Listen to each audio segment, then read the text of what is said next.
श्रावण शुक्ल पक्ष की पुत्रदा एकादशी व्रत। युधिष्ठिर ने कहा, हे केशव, श्रावण मास के शुक्ल पक्ष की एकादशी का क्या नाम है और क्या महात्म्य है, कृपया आप कहिए। श्री कृष्णचंद्र ने कहा, हे राजन, आप ध्यानपूर्वक इसकी कथा सुने। द्वापर युग में राजा महिजीत महिष्मती नगरी में राज्य करता था, परंतु पुत्र न होने के कारण वह अत्यंत ही दुखी था और पुत्र प्राप्ति के लिए अनेक प्रकार के प्रयत्नों को करता था।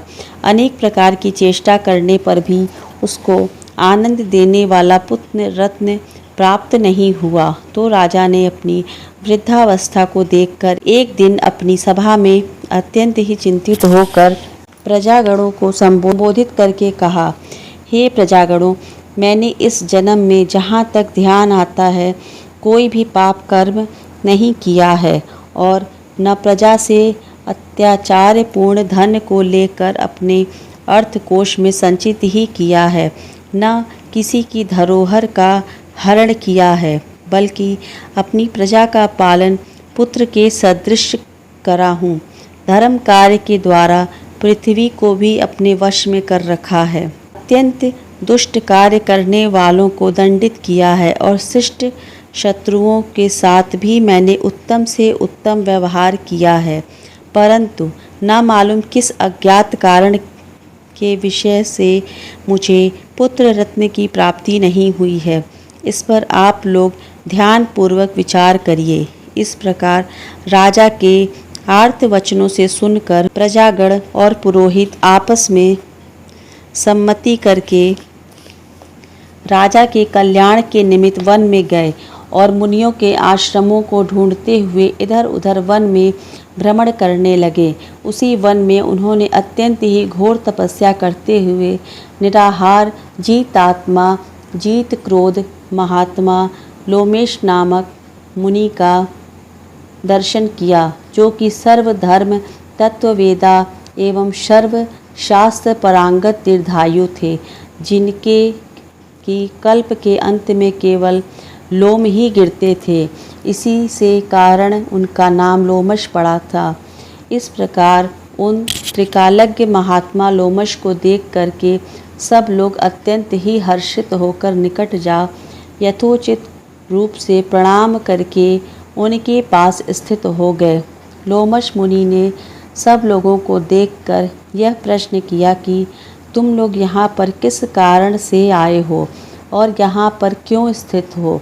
तब मुनियों से कहा, हे महाराज, हम सब लोग अपने कष्ट से निवृत्त होने के लिए आपके शुभ स्थान पर आए हैं। वह कष्ट यह है कि हमारा महिजीत नामक राजा अत्यंत ही धर्मात्मा है, परंतु वह पुत्रहीन है। इस दुख से उसे अत्यंत ही व्याकुल देखकर आपकी शरण में तपस्या करने के हेतु हम सब एकत्रित हुए हैं। राजा के अहोभाग्य से हम सब लोगों को आपका दर्शन प्राप्त हुआ है, क्योंकि महात्मा और मुनियों के दर्शन मात्र से ही मनुष्यों के कार्य सिद्ध हो जाते हैं। अस्तु, अब आप हम लोगों के ऊपर कृपा दृष्टि करके इस प्रकार का उपदेश करिए कि जिससे हमारे धर्मात्मा राजा का कार्य सिद्ध होकर कल्याण होवे। प्रजाजनों की इस प्रकार की बातों को सुनकर क्षण भर तक ध्यान मग्न होकर राजा के पूर्व जन्म के वृत्तांत को समझकर लोमश जी ने कहा, यह राजा पूर्व जन्म में अत्यंत ही घोर पापी और महादरिद्र जाति का वैश्य था। अपने व्यवसाय हेतु इस नगर से उस नगर में, उस नगर से दूसरे नगर में इसी प्रकार बराबर भ्रमण किया करता था। एक समय की बात है कि ज्येष्ठ माह के शुक्ल पक्ष की एकादशी को मध्याह्न के समय प्यास से अत्यंत व्याकुल होकर जल के लिए कोई उत्तम स्थान को ढूंढने लगा। संयोगवश उसको एक अत्यंत ही उत्तम और स्वच्छ जलाशय दिखाई पड़ा। उसको देखते ही जल पीने की इच्छा से उसके समीप गया।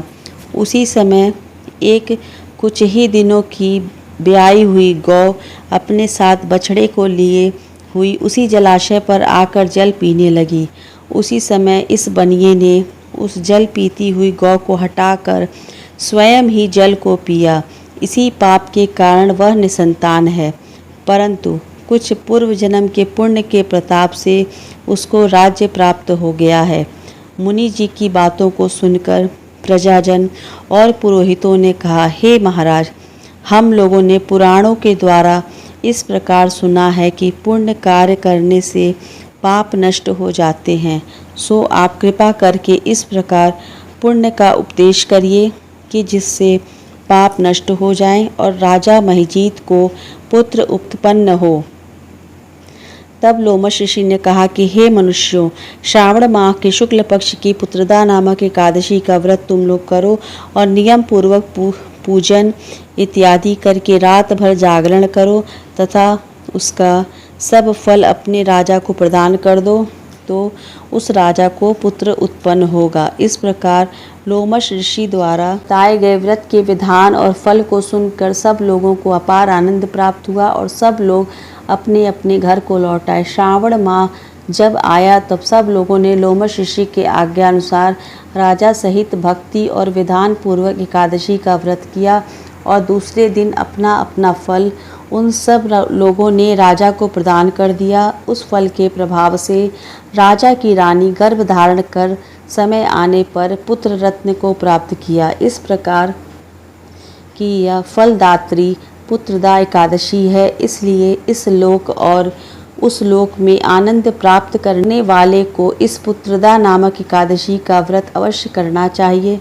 इस एकादशी का महात्म्य पढ़ने और सुनने से घोर पापों से मुक्ति मिलती है। ओम नमो भगवते वासुदेवाय नमः।